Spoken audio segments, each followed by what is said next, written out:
사랑하는 성도 여러분, 오늘 우리는 하나님께 영광 올려드리는 삶이라는 제목으로 함께 말씀을 보려고 합니다. 오늘도 우리는 어제에 이어 이 이스라엘 백성들의 죄악과 이 하나님의 심판의 모습을 이 에스겔서 말씀을 통해 확인하게 됩니다. 더욱이 오늘 우리가 읽은 8장부터 11장까지는 이 하나님의 능력이 에스겔에게 나타나 이 환상 속에서 이스라엘 백성들이 얼마나 큰 죄를 짓고 있는지를 보여주는 말씀인데요. 오늘 말씀을 읽고 우리 성도님들께서는 어떤 첫 인상을 받으셨습니까? 우리는 먼저 이 환상, 이 성령 하나님께서 역사하신 능력을 보면서 이 환상을 우리가 어떻게 바라봐야 할지 고민하게 됩니다. 더욱이 우리에게 이러한 환상이 있었으면 좋겠다 소망하기도 합니다. 즉 환상 자체에 초점을 두며 오늘 말씀을 읽을 때가 있다는 것이지요. 그러나 예전에도 말씀드렸다시피 이 환상, 꿈, 기적, 음성과 같은 이 성령 하나님의 역사하심은 이 외적인 모습에 초점을 두어서는 안 됩니다. 즉 일어나는 현상에 초점을 두어서는 안 된다는 것이지요. 왜 그렇습니까? 성령 하나님께서 주시는 이러한 은혜들은 이 외적인 초점이나 방편의 원인과 목적이 있는 것이 아니라 그것을 통해 보여주려고 하시는 하나님의 말씀, 뜻, 이 구원의 계획이 서려 있기 때문입니다. 그렇기 때문에 우리는 이러한 은사들, 이러한 기적들, 이러한 환상을 통해 그 외적인 모습에 치우쳐져 있는 것이 아닌 이것을 통해 하나님께서 말씀하시는 것은 무엇일까? 특히 성령 하나님께서 가장 잘 드러내시는 것, 주의 말씀과 그리스도가 이 현상을 통해서 어떻게 나타나는 것인가에 우리가 초점을 두어야 하는 것입니다. 그렇기에 오늘 본문 역시도 이 에스겔의 환상을 통해 나타났던 그 모습을 보면서 하나님께서는 우리에게 어떤 말씀을 하고 싶은 것일까? 나아가 이 환상의 모습을 통해 성령 하나님께서 주고 싶어 하셨던 그 구원의 은혜, 그리스도의 은혜는 무엇인지를 살펴봐야 합니다. 그렇다면 오늘 말씀은 우리에게 어떤 구원과 어떤 하나님의 말씀의 은혜를 허락할까요? 1절을 보면 이 에스겔이 유다의 장로들과 함께 앉아 있는데 주 여호와의 권능이 내려왔다라고 말씀합니다. 그리고 2절을 보면 그 주 여호와의 권능을 이렇게 표현하고 있는데요. 불같은 형상으로 나타났고 그 모습을 자세히 보니 허리 아래에는 불 같고 허리 위에는 광채가 나는 단쇠 같다라고 이야기합니다. 그런데 이 모습이 에스겔서에서 이미 한번 나타난 적이 있는데요. 바로 1장 26절과 27절에서 이 에스겔 선지자가 첫 번째 환상을 받았을 때 그때에도 주 여호와의 권능이 나타났었는데 주 여호와의 영이 임하였는데 그때와 동일한 모습인 것을 확인할 수 있습니다. 그리고 우리는 이 모습을 보며 이 에스겔이 처음 환상을 받았을 때와 지금 받았을 때가 1년 정도의 시간의 차이가 있는데요. 그 1년 전에도 하나님께서는 이스라엘 백성들에게 죄를 심판하셨고 그 1년 후에도 이스라엘 백성들에게 죄를 심판하고 계신다라는 사실을 알 수 있습니다. 그리고 이 사실을 통해 알 수 있는 한 가지가 더 있는데요. 바로 그 1년이라는 시간 동안 이스라엘 백성들은 돌이키지 않았다는 것입니다. 하나님께서 1년이라는 시간 전에 에스겔을 통하여 너희가 죄 가운데 있다라는 사실들을 여러 모습을 통해 보여주셨음에도 불구하고 1년이 지난 지금 에스겔이 보고 있는 그 환상의 모습은 아직도 죄를 짓고 있는 그들의 모습을 볼 수 있습니다. 성도 여러분, 1년이라는 시간 동안 이스라엘 백성들은 계속해서 죄를 짓고 있습니다.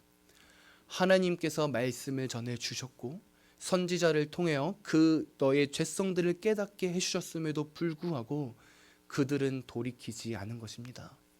그런데 이것을 하나님의 관점으로 생각해 보십시오. 참으로 놀라운 은혜가 발견되는데요. 하나님은 그 1년이라는 시간 동안 이스라엘 백성들이 죄를 짓는 그 시간 동안 놀랍게도 하나님께서는 1년이라는 시간 동안 심판을 유보하셨다는 것입니다. 무슨 말입니까? 하나님께서 죄에 대하여 죄를 지은 이스라엘 백성들을 심판하시는 것이 마땅함에도 불구하고 그 1년이라는 시간 동안 하나님께서는 오래 참으시며 이스라엘 백성들이 돌이키기를 원하셨다는 것입니다. 얼마나 큰 은혜입니까? 죄를 지은 자들을 마땅히 심판하셔야 됨에도 불구하고 하나님께서는 이스라엘 백성들이 돌아올 기회를 주신 것입니다. 우리의 첫 사람이었던 아담도 한번 생각해 보십시오. 하나님께서 선악과를 따먹지 말라, 먹으면 정령 죽는다라고 말씀하셨습니다. 분명 아담이 선악과를 따먹은 그날 하나님과의 영적인 교제가 단절되었기 때문에 그는 죽었습니다. 그럼에도 불구하고 그의 몸은 죽지 않았습니다. 하나님께서 그를 돌이킬 수 있는 시간을 허락하신 것이지요. 노아는 어떠합니까? 그 물의 홍수를 통해 심판하시겠다고 약속하셨지만 그 120년이라는 시간을 통하여서 그 노아가 짓는 배를 통하여서 많은 사람들이 하나님께 돌이킬 수 있는 기회를 주셨습니다. 오래 참을 수 있는 기회, 오래 참으신 하나님의 모습을 보여주신 것이지요. 나아가 우리 주님은 또한 어떠십니까? 2000년 전에 십자가에서 죽으시고 부활하시고 승천하셨습니다. 재림하시겠다, 내가 다시 오시겠다 약속도 하셨습니다. 그러나 지금 2000년이 지난 지금까지 오지 않으신 이유가 무엇입니까?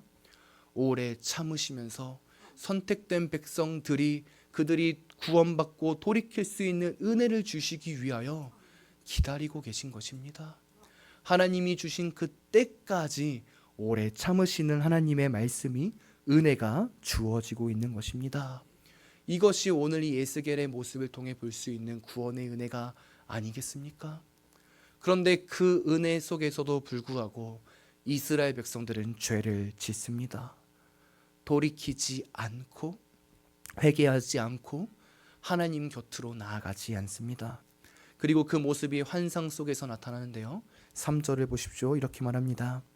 주의 영이 에스겔의 머리를 잡고 하늘로 올려 환상 가운데 이제 예루살렘 성전 안으로 이끌었다고 합니다.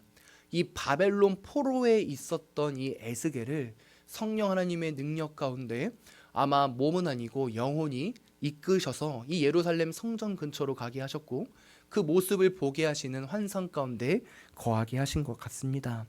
그리고 에스겔은 예루살렘 안뜰로 들어가는 이 북향한 문 쪽에 이르게 되는데요.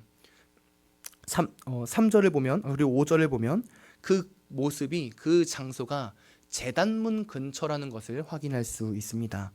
즉 예루살렘 성전 근처에 지금 하나님께서 그 에스겔을 환상 가운데 이동시키신 것입니다.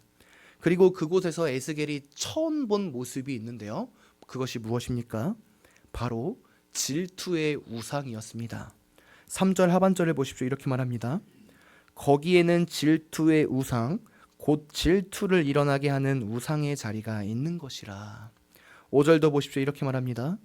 그가 내게 이르시되 인자야 이제 너는 눈을 들어 북쪽을 바라보라 하시기로 내가 눈을 들어 북쪽을 바라보니 제단문 어기 북쪽에 그 질투의 우상이 있더라. 질투의 우상이 있더라. 참으로 쓸쓸한 말 아닙니까? 지금 에스겔이 보고 있는 그 환상 속에서 보고 있는 장소가 어디입니까? 예루살렘 성전입니다. 이스라엘 사람들이 주민들이 살고 있는 땅입니다. 하나님이 드러나야 되는 곳이고 하나님을 예배해야 되는 곳이고 하나님으로 가득 차야 하는 곳임에도 불구하고 오늘 본문 4절의 말씀처럼 하나님의 영광이 가득 차야 하는 곳임에도 불구하고 그곳에 지금 질투의 우상들이 우뚝 서 있다고 말합니다. 하나님이 있어야 할 자리에 하나님이 아닌 다른 우상이 서 있는 것입니다. 이유가 무엇입니까? 이스라엘 백성들이 이제 하나님을 사랑하지 않는 것입니다. 하나님을 떠난 것입니다. 이제 하나님보다 이 우상들이 자신의 삶을 이끌 것이라고 믿고 나아갔기에 하나님이 있어야 할 그 자리에 다른 것으로 대체해 둔 것입니다. 사랑하는 성도 여러분, 이 말씀을 보며 우리의 삶을 돌이켜 봐야 합니다. 우리는 우리의 삶 속에 하나님의 영광으로 가득 차 있습니까?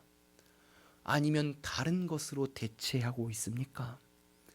정말 우리의 마음 속에 우리 마음이 하나님의 성전 아닙니까? 우리가 하나님의 성전 아닙니까? 그 성전된 우리의 몸에 하나님 예수 그리스도로 가득 차 있으십니까? 아니면 다른 것이 우리의 삶을 대체하고 있습니까?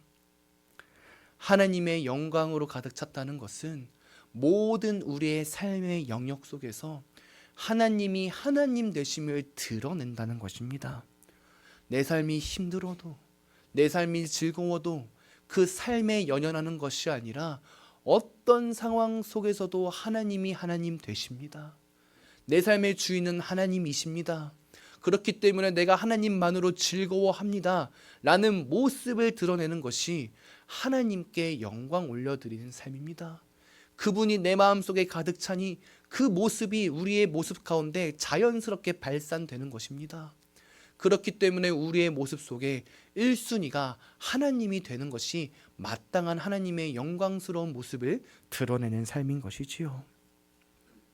다른 것을 공동으로 1등으로 두는 것도 아니고 다른 것이 1등이 되는 것도 아니고 오직 하나님만이 우리의 삶에서 1등이 되셔야 하는 것입니다. 성도 여러분, 우리의 제일된 목적은 무엇입니까? 세상의 가치이십니까? 세상이 주는 재산, 세상이 주는 물질이십니까? 혹은 가정이 나의 1순위에 두어 있습니까? 아니면 다른 어떤 것들이 내 마음을 가장 사랑하고 있습니까? 안 됩니다. 우리의 모든 삶의 순위에 있어서 1순위는 제1의 목적은 우리 하나님이 되셔야 합니다.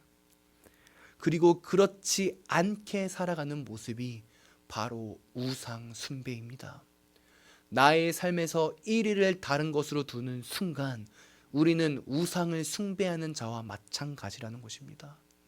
하나님이 1순위가 아니기 때문인 것이죠. 계속해서 말씀을 봅시다. 이러한 우상 숭배한 자들을 향해 하나님께서 무섭고 두려운 말씀을 하나 하십니다. 6절입니다. 그가 또 내게 이르시되 인자야 이스라엘 족속이 행하는 일을 보느냐 그들이 여기에서 크게 가증한 일을 행하여 나로 내 성소를 멀리 떠나게 하느니라. 너는 다시 다른 큰 가증한 일을 보리라 하시더라. 무슨 말씀입니까? 이스라엘 백성들이 우상을 숭배함으로써 하나님이 계셔야 할 곳에 하나님을 두지 않음으로써 하나님께서 그 성소에서 떠나시겠다라고 말씀하십니다. 이제 너희들과 함께하지 않겠다라는 것입니다. 사랑하는 성도 여러분, 얼마나 두려운 말씀입니까? 하나님과 함께 살아가야 되는 우리가 그런 존재인 우리를 향해 하나님께서 떠나시겠다라고 말씀하십니다. 우리는 이 말씀을 두려운 마음 가운데 마음에 새겨야 합니다. 분명 하나님께서 선택하신 백성들을 절대로 떠나시는 법은 없으십니다. 완전히 떠나지는 않으십니다. 하나님께서 선택하시고 예정하시고 구원하셨던 그 백성은 그 멀리 떨어짐이 있음에도 불구하고 다시 이끄셔서 구원의 길로 이끄십니다. 그것이 하나님의 견인의 모습이기 때문입니다. 오늘 이스라엘 백성들도 마찬가지 아닙니까? 그들이 바벨론 포로로 끌려가기는 하지만 하나님께서 다시 회복시키십니다. 다시 그들에게 은혜를 베푸시는 것이지요. 그러나 하나님께서는 그럼에도 불구하고 죄를 지은 자를 가만히 두지는 않으십니다. 그 죄를 돌이키게 하시기 위하여 매도 드십니다. 그리고 그 매의 모습이 이 멀리 떨어짐과 같은 모습으로 나타납니다. 멀리 하심으로써 너희의 삶 가운데 내가 없는 하나님이 없는 것이 얼마나 비참한 모습인지, 그리하여서 하나님이 있는 것이 얼마나 아름다운 삶인지를 깨닫게 하시는 것입니다. 하나님이 필요하다는 사실, 하나님이 유일한 소망이라는 사실을 알게 하시는 것이지요. 그거를 매를 통해 멀리 떨어지심을 통해 보여주는 것입니다. 그리고 그 멀리 하심, 그 매를 들 때 정말로 우리 삶 가운데 고통이 찾아옵니다. 그 매를 주시는 그 하나님 아버지의 마음도 아프시겠지만 그 매를 맞는 우리의 모습도 아프고 고통스럽습니다. 이스라엘 백성들 어제 보았던 그 두려움의 모습들을 보십시오. 얼마나 아픔의 모습입니까? 또한 그 시간 동안 하나님과 함께하지 않으니 우리의 인생은 시간의 낭비일 뿐입니다. 이 세상 속에서 하나님을 사랑하고 기뻐하며 살아가기도 바쁜데 그 시간도 부족한데 하나님을 떠나며 살아간다고 하니 그 시간이 얼마나 낭비입니까? 아무런 유익도 없이 살아가는 모습일 뿐입니다. 그러니 우리는 오늘 이 말씀을 반면교사 삼아 하나님을 멀리 떠나지 않는 삶을 살아가야 합니다. 죄 가운데서 살아가 하나님의 매를 맞고 멀리 떨어져 있는 삶으로 살아가는 것이 아니라 오히려 매 순간 하나님을 사랑하고 그분과 함께하며 살아가는 것이 우리가 오늘 이 말씀이 주는 구원의 은혜인 것입니다. 더욱이 그것이 우리 삶의 가장 최고의 행복이요 가장 최고의 기쁨의 삶인 것입니다. 오늘 이 에스겔은 그 사실을 우리에게 알려주는 것입니다. 오래 참으신 하나님을 바라보며 죄 가운데 있을 때 돌이키십시오. 하나님과 살아가는 것이 행복입니다. 그분을 떠나는 것이 가장 아프고 고된 삶입니다. 그러니 우리 주님께로 나아가십시오. 이것이 오늘 에스겔이 우리에게 주는 하나님의 은혜입니다. 이제 말씀을 마무리하겠습니다. 우리 삶의 최우선순위에 하나님을 두십시오. 모든 영역 속에서 하나님을 사랑하십시오. 가정에서도, 일터에서도, 교회에서도, 우리가 걸어가는 모든 순간순간마다 하나님을 사랑하셔야 합니다. 더욱이 혹여나 죄를 짓고 있다면 지금도 오래 참으시는 그 아버지 하나님 앞에 회개하시고 돌아오십시오. 죄를 짓고 살아가는 그 삶, 인생의 낭비이자 시간의 허물을 달려가는 삶일 뿐입니다. 하나님과 함께 살아가는 삶이 가장 행복한 삶입니다. 그 은혜가 우리 교회 성도님들 가운데 넘치기를 소망합니다. 오늘 기도를 통해서도 그 은혜 속으로 걸어가게 되게 해달라는 귀하고 복된 기도의 시간, 그 삶의 한날이 되시기를 간절히 소망합니다.